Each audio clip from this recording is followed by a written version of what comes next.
5 uždavinys iš atrakcionų. Visas gyvenimas atrakcija, egzaminas irgi. Tai čia irgi gavosi šiokia tokia atrakcija. 5 dalys, 5 taškeliai už kiekvieną klausimą, po 1 taškelį už kiekvieną. Paveikslėlėje pavaizduotas atrakcionų parkas. Raidė į pažymėjau įėjimą. O čia yra 5 poilsio vietos, į kurias galima nukakti nurodytais keliais, jie sujungti keliais. Raidelė A aikštelė kažkokia, tai B tai batutai, Ž tai žaidimai, P tai pilis ir T tai trasa, taip ten sąlygoje pasakyta. Aš taip trumpai čia sužymėjau. Pirmasis klausimas klausia, atėjo žmogus į tą atrakcionų parką ir atsitiktinai renkasi vieną iš 2 kelių. Arba jis gali iš įėjimo eiti į A, arba eiti į B. Ir klausia, kokia tikimybė, kad tas žmogelis pasirinko taką vedantį į B. Na, tai renkasi iš 2. Tai kokia tikimybė, jeigu mesi monetą, tai kurį? Tai atsakymas 1/2. Galima parašyti 0,5. Galima parašyti gudriau, kad P ten pasirinko, B yra lygu 1/2 arba 0,5. Čia visai nesvarbu. Atsakymas pusė. Tikimybė. Na, aišku, galėjot galbūt ir nurodyti tą tikimybę procentais. Čia neprašo, nesako, kokiu skaičiumi nurodyti paprastai dešimtai, netrupmena ar procentais. Tai manau, bus gerai, jeigu užrašėte 1/2 taip, nurodėte atsakymą taip, arba nurodėte atsakymą taip. Aš manau, kad prie to valdžia nesikabins. Tai yra visi šie 3 atsakymai vieną reikšmę. 1 taškelis. Kitas uždavinys yra toks. Darbuotojas stebėjo aikštelėje praleistą žmonių laiką ir jį surašė variacinė eilutė. Ten lentelėje buvo tai surašyta. 10 žmonių, jisai pirmųjų 10 žmonių, kurie atėjo į tą aikštelę, stebėjo, kiek jie ten užsibuvo.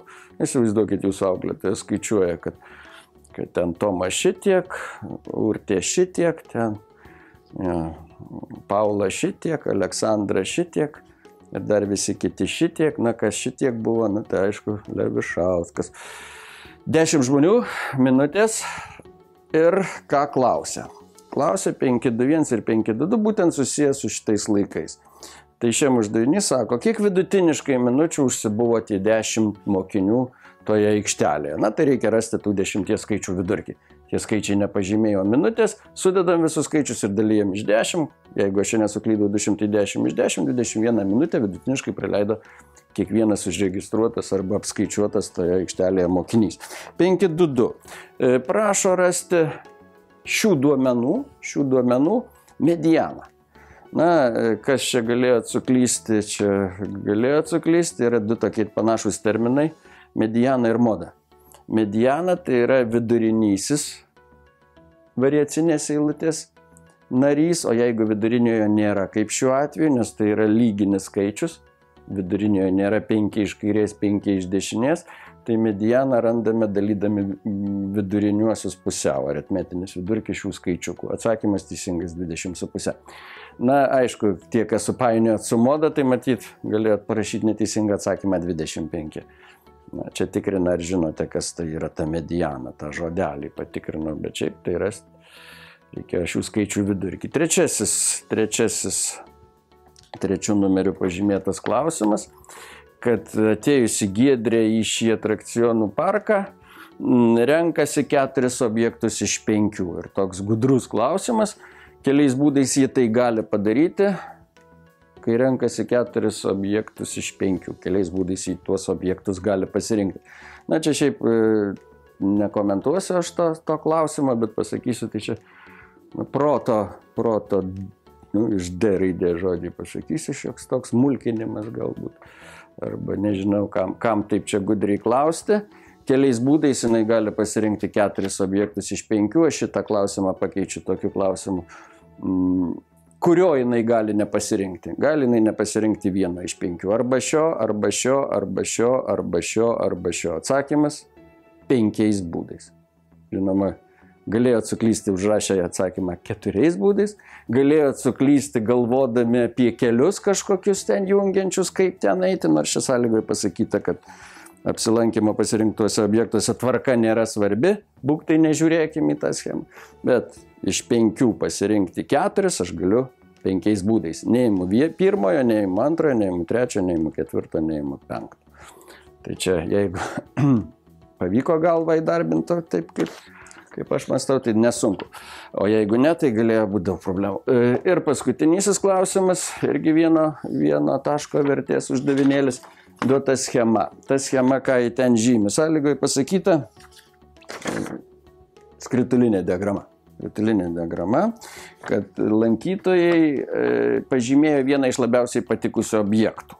Na ir tie gauti duomenys, kurie objektai labiausiai patiko lankytojams, pavaizduoti tokia skritulinė diagrama. Ką tai reiškia? Žiūrim. Batutai patiko 45%, pasirinko batutus, 45% pasirinko tą žaidimo aikštelę, na ir kas čia, atrakcionus pasirinko tiek, na turbūt mažiau kaip pusė, ne, mes matom, trasą pasirinko irgi mažiau kaip pusė, įtart galima pagal brėžinį, kad trasa kokio dydžio kampą atitinka, tai 180 atėmė 45-135 laipsnius gausim. Na ir pilį pasirinko mažiausiai, akivaizdu, kad mažiausiai, bet kiek pasirinko, čia negalim pasakyti. Na, ko klausia uždavinys? Klausimas irgi toks suktokas, remdamiesi šią diagramą, raskite neteisingą teiginį iš 4. Reiškia, 4 teiginiai, aš čia juos trumpai surašiau. 4 teiginiai duoti, 3 iš jų teisingi, vienintelis neteisingas. Reikia tą neteisingą nurodyti. Na, skaitom, aišku, atidžiai. 4% apklaustųjų pasirinko atsakymą batutai arba žaidimų aikštelė. 4% apklaustųjų pasirinko batutus arba žaidimų aikštelę. Tai yra nurodė, kad jiems labiausiai patiko batutai arba žaidimų aikštelė. Žiūrim, taip, batutai ir žaidimų aikštelė nurodyti procentais. Ne procentais, o laipsniais. Visas apskritimas turi 360 laipsnių. Sudedam, gaunam 90 laipsnių, 90 360 ir yra 1/4. Taip, šitas teiginys yra teisingas. Na, žiūrim šitą, B. Jis akivaizdžiai čia mano apvestas kaip neteisingas teiginys. B punktas sako, kad 5% apklaustųjų pasirinko atsakymą pilis.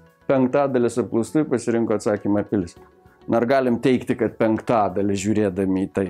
Nu, kol kas palikim jį ramybei, bet teikti, kad 5%, kaip bežiūrėsi, tai čia būtų labai sunku. Palikim jį ramybei, imkim kitus. Jeigu šitie bus teisingi, tada akivaizdžiai tas neteisingas. C punktas sako, trasą arba aikštelę. Trasą arba aikštelę pasirinko daugiau kaip pusė apklaustųjų. Trasą arba aikštelę daugiau kaip pusė apklaustųjų. Trasą arba aikštelę daugiau kaip pusė apklaustųjų. Na, pagal tą vaizdelį, panašu, kad šita dalis tikrai didesnė už 45 laipsnius, tai gausis daugiau kaip pusė apklaustųjų. Tai spėju, kad jis yra teisingas šitas teiginys, todėl jo nesirenkam. Ir D punktas parašytas, kad mažiau kaip pusė apklaustųjų pasirinko atsakymą batutai arba aikštelė. Mažiau kaip pusė. Ar šitų suma bus mažesnis kaip ištiestinis kampas? Kaip pusė skritulio?